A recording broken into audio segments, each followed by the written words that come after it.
Ya, kita ada lagi itu, kita tunggu gelar. Harapkan pekerjaan ini kan dengan PT yang berbeda-beda. Nanti kita mau totalnya ada 10 tersangka.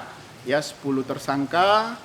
7 ini sudah jadi berkas perkara dan saat ini 7 berkas perkara itu P19 yang kedua dan kita akan kirim kembali. Yang ketiga sudah kita gelarkan perkara, sudah kita tetapkan 3 tersangka baru sebagai koordinator lapangan, tinggal kita periksa sebagai tersangka dan kita lengkapin berkasnya menyusul 7 berkas perkara yang sudah kita kirim. Untuk ini teman-teman sekalian bahwa kita sudah mengumpulkan alat bukti yang kita dapatkan saat ini ada satu mantan anggota dewan dengan inisial DS itu sudah kita lengkap alat buktinya. Tinggal kita tetapkan sebagai tersangka dan tinggal proses untuk kita jadikan berkas perkara. Nah, DS ini saat ini posisinya sedang ditahan di lapas di Jakarta Pusat.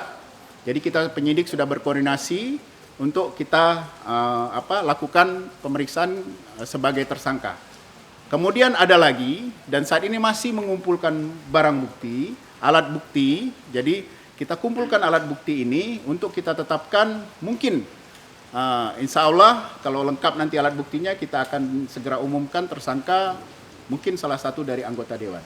Pak Dev, tadi kan sempat menyebutkan bahwa bakalan ada indikasi satu orang tersangka lagi dari anggota dewan. Kira-kira siapa, Pak?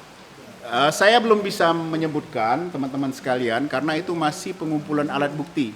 Jadi kami terakhir sudah gelar dan memang masih prematur.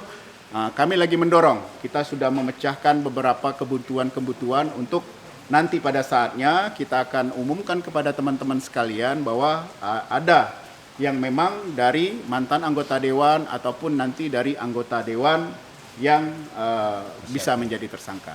Sudah seperti saya sampaikan tadi ada satu yang sudah kita cukup alat bukti, yaitu tadi saya sampaikan kemungkinan mantan anggota dewan namanya DS yang saat ini ditahan di Polres yang ditahan di Jakarta Pusat, lapas Jakarta Pusat karena kasus narkoba.